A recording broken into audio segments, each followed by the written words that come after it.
Alors que la dérégulation du secteur crypto fait rage en Amérique, la France s'engage dans la direction opposée. Le projet de loi baptisé narcotrafic est une catastrophe pour les libertés individuelles. Le pays se dirige tout droit vers une surveillance financière totale des transactions crypto. Comme le dit le dicton, l'enfer est pavé de bonnes intentions. Le texte veut renforcer la lutte contre le blanchiment d'argent et le financement illicite. Pourtant, ses conséquences pourraient avoir un effet contraire.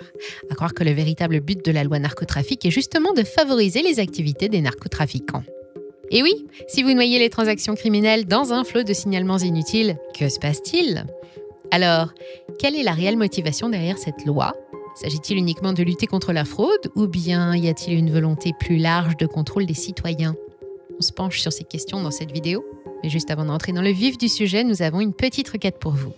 En consultant nos statistiques YouTube, nous avons remarqué que beaucoup d'entre vous nous regardent fidèlement chaque semaine, mais ne sont toujours pas abonnés à la chaîne. De notre côté, nous mettons tout en œuvre pour vous proposer des contenus de qualité régulièrement. Alors maintenant, c'est à votre tour de nous soutenir en vous abonnant. Chez Money Radar, nous n'avons pas de subvention, pas de généreux bienfaiteurs, ni de grands groupes derrière nous. Nous sommes un média totalement indépendant. En vous abonnant maintenant, vous devenez un pilier essentiel de l'information libre. C'est simple, c'est gratuit et c'est puissant. Vous savez ce qu'il vous reste à faire. Bienvenue sur Money Radar Crypto.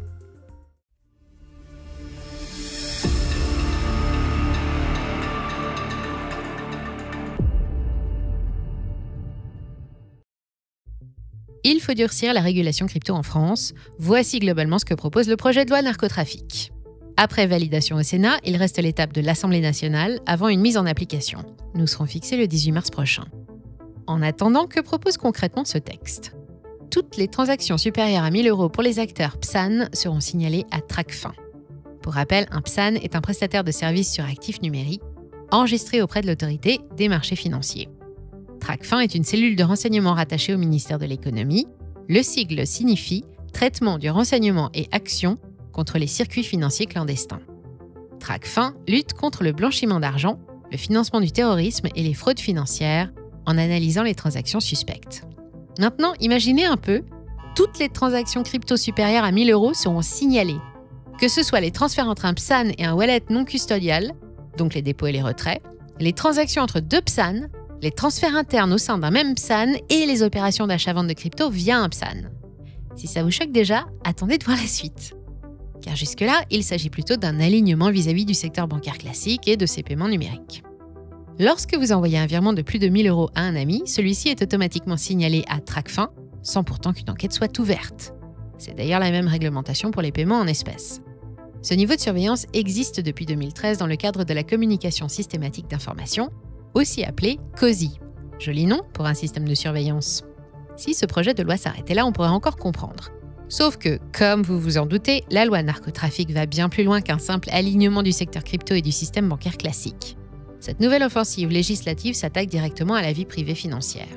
Toute transaction utilisant une crypto anonymisée comme Monero, Zcash ou un service de mixage sera considérée comme du blanchiment par défaut.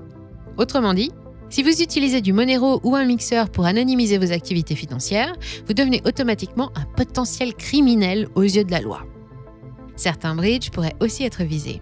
On appelle ça la présomption de blanchiment. Une personne détient des capitaux dont on ne sait pas l'origine est forcément coupable. La justice n'a pas besoin de prouver directement l'infraction d'origine. C'est à la personne soupçonnée d'apporter la preuve de sa bonne foi. Si vous êtes dans le viseur de ce dispositif, vous avez intérêt à être en capacité de prouver l'origine licite des fonds en question, sans quoi un tribunal vous classera illico presto en dangereux criminel. Ce principe renverse totalement la présomption d'innocence. Là encore, cet outil juridique existe depuis la loi de 2013, le but étant aujourd'hui de l'étendre au secteur crypto. Sauf que, dans le monde des paiements numériques, l'anonymat n'existe pas. Le blanchiment d'argent est majoritairement fait avec du cash. Dans le monde crypto, de nombreux outils permettent d'anonymiser son activité on-chain.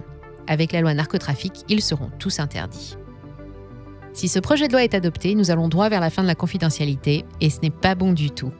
Plusieurs raisons à cela.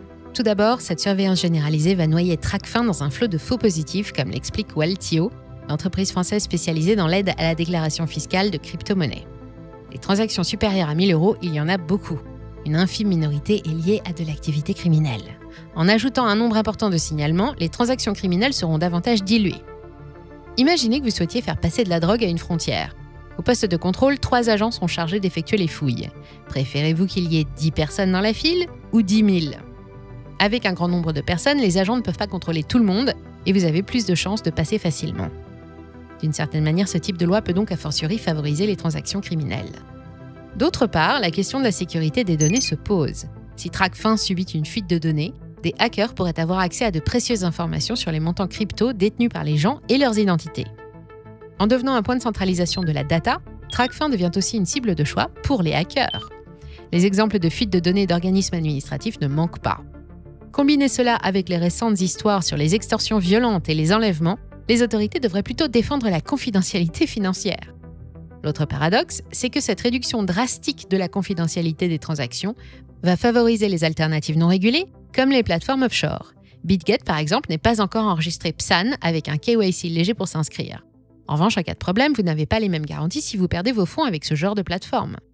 Les utilisateurs pourraient également s'orienter vers les solutions pair à pair pour éviter la régulation française. Les plateformes de finances décentralisées pourraient aussi gagner un regain d'intérêt. Et c'est encore une fois le mécanisme de la courbe de l'affaire. Appliqué à l'impôt, cela dit que trop d'impôts tue l'impôt. Concernant les transactions financières, le mécanisme est le même.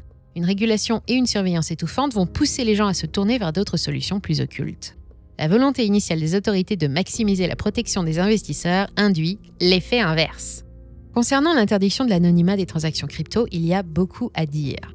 Cette loi va-t-elle vraiment affecter les criminels et les fraudeurs, ou bien va-t-elle principalement impacter les citoyens ordinaires, les journalistes, les lanceurs d'alerte et les militants ? Dans un discours magistral tenu à Munich, l'actuel vice-président américain a pointé du doigt les pertes de valeurs démocratiques en Europe. Avec sa loi narcotrafic, la France lui donne raison. Un état de droit ne peut pas fonctionner avec une présomption de culpabilité. Les mixeurs crypto sont indispensables dans de nombreux pays autoritaires. Surtout que d'autres solutions sont possibles.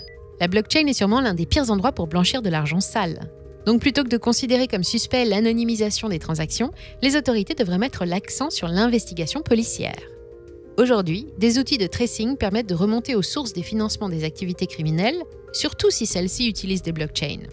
D'où cette question de savoir quelle est la réelle motivation derrière cette loi narcotrafic.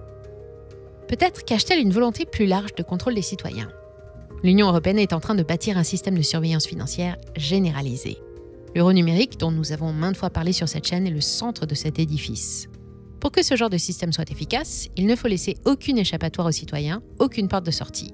Donc tous les moyens d'anonymisation des transactions doivent être supprimés, purement et simplement. Et certaines tendances ne trompent pas. On le voit avec le cash, son utilisation est en baisse. Selon une étude de la Banque de France publiée en décembre 2023, seulement une dépense sur 5 est désormais réglée en espèces contre 1 sur 3 en 2012. Parallèlement, le nombre de DAB a diminué de manière significative dans le pays. Fin 2023, on comptait 44 123 DAB, soit une baisse de 4,6% par rapport à l'année précédente. Ce sont les chiffres les plus récents que nous ayons trouvés. Le jour où le cash ne sera plus utilisé, il ne faut pas qu'il soit remplacé par un équivalent numérique, surtout si celui-ci échappe au contrôle étatique. Voilà peut-être pourquoi la loi narcotrafic vise à criminaliser les mixeurs crypto et les jetons anonymes comme Monero. Ce projet de loi est liberticide, appelons un chat un chat. Il s'inscrit même dans une volonté de lutte beaucoup plus large. Car l'anonymat ne dérange pas seulement sur le côté transactionnel. On entend parler de plus en plus de la fin de l'anonymat sur les réseaux sociaux. Paul Midi, un député Renaissance et 125 co-signataires membres de la majorité veulent que les utilisateurs des plateformes soient contraints de s'enregistrer. Une sorte de KYC serait demandée pour utiliser X, Facebook, TikTok et ainsi de suite.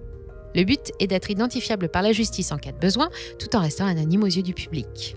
Mais si l'État impose une identification stricte sur les réseaux sociaux, qui décidera des discours acceptables et de ceux qui doivent être censurés ? Et que se passe-t-il lorsque ce genre d'outil juridique tombe entre de mauvaises mains ? On ne mesure pas très bien l'ampleur que représente la fin de l'anonymat. C'est un recul démocratique majeur. Si la loi narcotrafic devait passer par 49.3, c'est-à-dire sans vote à l'Assemblée, nous aurons du souci à nous faire. Cela créerait un précédent dangereux pour une surveillance numérique de masse. La pente vers un régime autoritaire est glissante. La France est avant tout un pays de liberté. Notre devise n'est pas surveillance, contrôle et isolement, mais bien liberté, égalité et fraternité. Tâchons de le rappeler à nos politiques. Voilà pour cet état des lieux. On espère que cette vidéo vous aura été utile et surtout qu'elle participera à son échelle au débat public autour de la question de l'anonymat. Pour cela, on compte sur vos pouces en l'air et vos partages. Le débat continue juste en dessous dans la section commentaires. À très bientôt sur Money Radar Crypto.